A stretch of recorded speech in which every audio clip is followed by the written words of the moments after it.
Women's 24 चॅनलमध्ये आपलं सर्वांचं स्वागत आहे। महिलांच्या सुरक्षेसाठीची ही लढाई कधीच थांबणार नाही। बुलढाणा जिल्ह्यातील मलकापूर शहरात घडलेल्या एका थरारक घटनेने सर्वांनाच हादरून सोडलं। सकाळी 8:30च्या सुमारास छोटा बाजार परिसरात राहणारी 14 वर्षीय साळकरी मुलगी तिच्या मैत्रिणीसोबत शाळेत जात असताना लाल स्विफ्ट डिझायर कारमधून उतरलेल्या तिघा युवकांनी तिला जबरदस्तीने वाहनात बसवून अपहरण केले। हे दृश्य काही नागरिकांनी पाहिले आणि लगेच दुपहिया वाहनावरून कारचा पाठलाग सुरू केला। तसेच बोराखेडी पोलिसांनी तातडीने माहितीही दिली। मलकापूर पासून मोताडा पाट्यापर्यंत नागरिक आणि पोलिसांनी 28 किलोमीटर पर्यंत अपहरणकर्त्यांचा धावपळीत पाठलाग केला। मोताडा फाट्यावर पोलिसांनी नाकाबंदीही केली, पण आरोपींनी ती तोडून कच्च्या रस्त्याने कार पळवण्याचा प्रयत्न केला। चित्रपट सारखा थरार। अखेर कारचा टायर फुटल्याने त्यांची चालाकी उघड झाली। संतप्त नागरिकांनी आरोपींना चांगलाच धडा शिकवला आणि त्यांच्या कारला आग लावली। पोलिसांनी धाडस दाखवत स्वतःच्या जीवाची पर्वा न करता मुलींची सुखरूप सुटका केली। गिरफ्तार आरोपींची नावे सय्यद शाकीर, सय्यद वहाब, इम्रान सिद्दीकी आणि उमेद पठाण हे तिघेही बीड जिल्ह्यातील माजलगावचे रहिवासी आहेत। मुलींच्या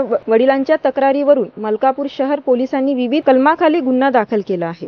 सध्या सर्व आरोपी कोठडीत असून सखोल चौकशी सुरू आहे। घटनेनंतर संतप्त नागरिकांची गर्दी झाल्याने अतिरिक्त पोलीस बंदोबस्तही लावला। ही घटना महिलांच्या सुरक्षेच्या महत्त्वाची आठवण करून देते। पोलीस आणि नागरिकांच्या सतर्कतेमुळे न्याय मिळाला, पण अशा गुन्ह्यांना आळा घालवण्यासाठी सर्वांना एकत्र येणे गरजेचे आहे। अधिक माहितीसाठी बघत रहा वुमेन्स 24 चॅनल।